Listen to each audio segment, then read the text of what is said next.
Today, I'm going to recap a 2014 Korean action thriller movie called A Hard Day.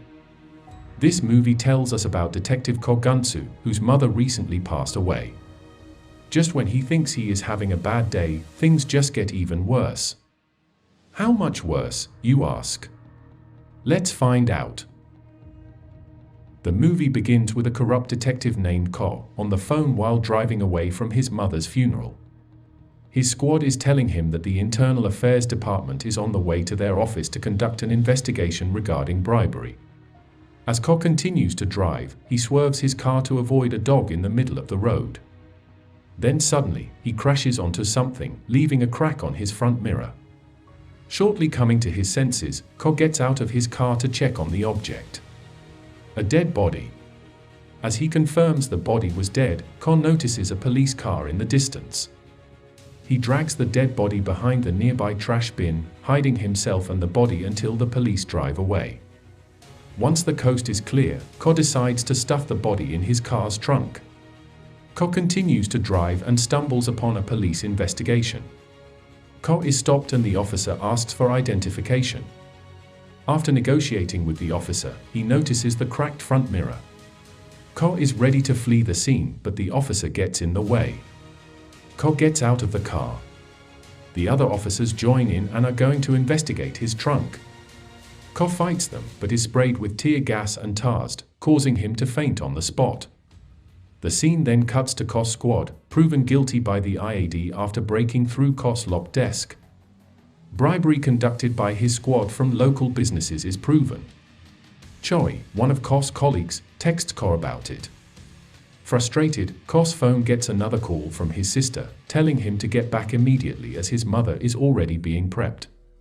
Ko finally arrives at the funeral building, taking a seat near his mother's shrine. A toy soldier crawls to his foot, and his daughter, Mina, appears. Shortly after, his squad arrives at the funeral, paying their respects to Ko's mother. The squad chats at the back of the building, leading to an argument between Ko and Choi. Chief breaks the argument, and Ko's sister calls for Ko, telling him that their mother is ready for the casket. With her body finally in the coffin, Ko's sister places a cross on her body and the coffin is shut. As the funeral director and Ko are hammering the nails, Ko's phone receives a few messages, saying that his car might be getting checked. Ko starts to panic, but notices a vent in the room. He has an idea. After getting some balloons, he goes to the other end of the vent and throws Mina's toy soldier inside, tied to a rope. Ko goes back inside and asks the funeral director for some time with his mother. The funeral director accepts, saying that he may stay till midnight. After the funeral director walks out, Ko locks the door and uses the balloons to block the security camera. He uses the controls to make the toy soldier crawl towards his vent. However, the toy soldier makes some gun noises, which bothers the people nearby.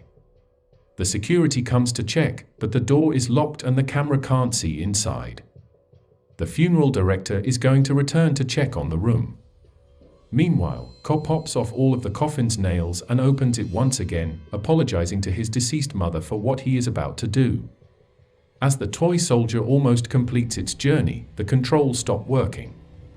Ko takes his sister's cross, dragging the toy towards him and starts pulling on the rope, which is carrying the dead body. Ko quickly places the body inside the coffin and nails it shut. Problem is, music starts playing from inside the coffin. The body's phone is receiving calls. Ko can only hope that the phone wouldn't ring when the funeral director is inside. And Ko's nightmare finally ends. The next day, Ko's family escorts the coffin to the mountains, where it is going to be buried. He breaks down crying, apologizing to his mother. Afterwards, Ko washes his car clean and deliberately rams it onto the back of a police car, getting his car repaired completely afterwards to hide evidence of his previous hit and run. Back to the station, a demonstration of confiscated C4, a bomb, is shown to the police. Showing how powerful the bomb's explosion is, frightening the police and reporters. The squad returns to the office, where they are given more cases as punishment for their proven bribery. They got off easily this time because some help was given from their higher-ups. A tip on the case is also given, showing a mugshot and identity of a murderer, leak 1 minute. And to Ko's surprise, he is the man Ko has run over. The squad goes to a warehouse in the afternoon to investigate and finds Lee's ID card, proving that he lived there. Ko goes to the road and discovers that it was the same road he ran over Lee, with the tire mark still there. A police car stops and explains that they are investigating a hit-and-run incident a few days ago. The squad joins Ko and seems to recognize the officer, since he is on Lieutenant Park's unit, the police higher-up that helped the squad on the problem with the internal affairs. The officer tells them that he is going to check on the security camera on the road to determine who the culprit is. Chief orders Choi to help the officer on the case, while Ko is told to sit this one out. But Ko decides to join the two at the security room to see the footage. Choi is onto something, but can't make out the license plate of the car because of the poor quality. Thus, Ko is relieved, for now. The next day at the office, Ko receives calls from a mysterious man reporting on the case of Lee Kwang-min. The man seems to know that Ko was the man behind the incident and is threatening Ko. Ko storms off the office and realizes that the caller is nearby as he hears similar background noises in the call. He notices a man in a black coat getting into a taxi and driving off.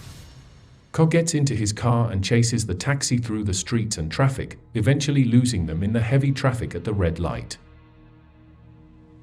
The man in a black coat walks into a building and eventually changes his clothes to a police outfit and walks out of the police station after the wild goose chase.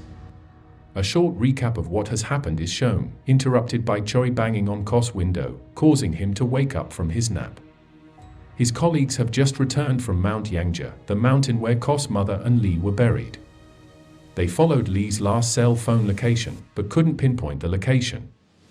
Shortly after, the mysterious man gives Ko another call, but this time Ko can determine that the man doesn't know where Lee was buried.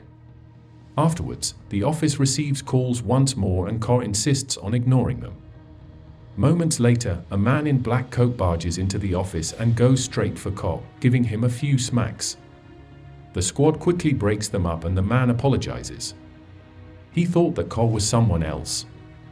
The squad then introduces the man to Ko. He is Lieutenant Park, the man who helped them out on the matter with the internal affairs. Ko can determine that Park was the mysterious caller. Park goes to the toilet, and Ko follows moments later. The two talked, and Park tells Ko to bring Lee's body to him. A fight breaks out between the two, with Ko delivering a few punches onto Park's stomach, but he was only pretending to be in pain. Park baits Ko to enter the stall, getting the upper hand. Park grabs Ko's head and shoves it into the toilet. After some struggle, Ko finally gives in, agreeing to bring Lee's body to Park. Ko digs up his mother's coffin, taking Lee out. He investigates Lee's body, trying to figure out why Park wants his body. He takes Lee's cell phone and finds out that his chest had bullet holes, meaning that he was already dead before Ko hit him. Ko goes to Lee's house after charging the dead phone and looking for other clues. He finds a card saying Private Piggy Bank. Lee's phone rings and someone scolds Lee Kwang-min, only to realize that it isn't Lee on the phone. Ko gives his squad the number and receives information on Lee's associate. Meanwhile, Choi starts getting suspicious of Ko's car license plate. Ko tracks Lee's associate down, catching him after a good chase. He interrogates the man on what Park's connection to Lee was.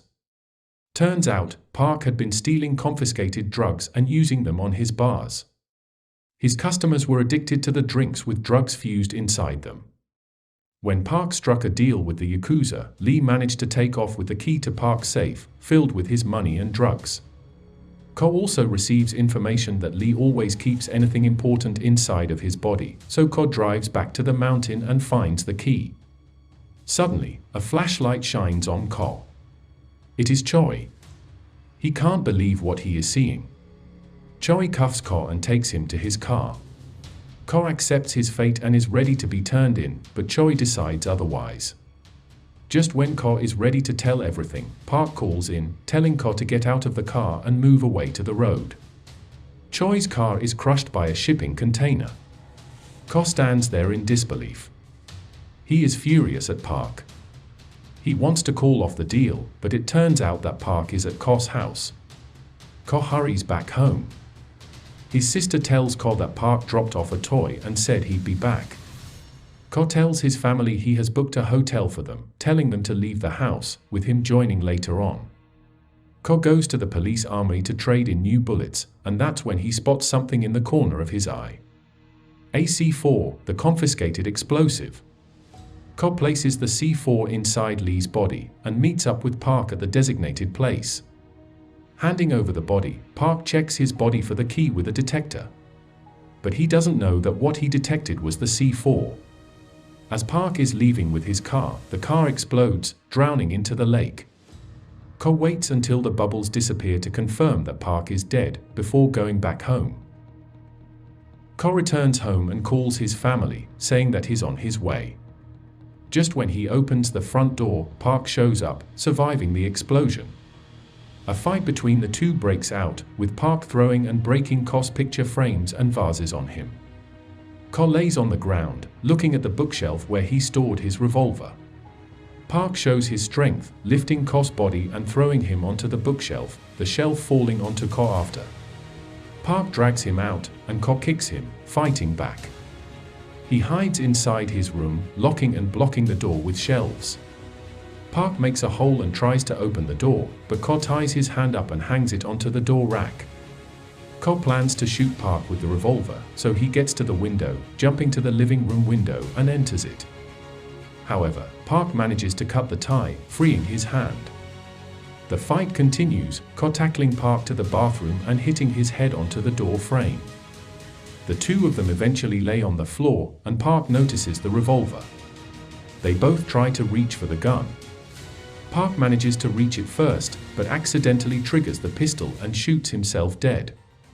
Ko finally comes clean to the police about what happened. They come to an agreement to cover this incident, and Ko decides to resign. Chief tells him he can delay his resignation and let him return.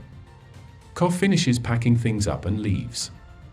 Ko's family goes to their mother's grave one last time after the chaos, deciding that they will open a toast shop, just like what Ko's sister wanted. As they are leaving, Mina drops a lipstick in front of her grandmother's grave, which turns out to be the key to Park's safe.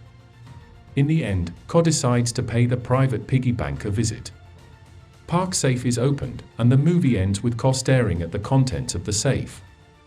3 enormous piles of cash. Subscribe to watch more videos like this, turn on notifications, and leave a like and comment to help the channel out. Thank you for watching, and see you next time.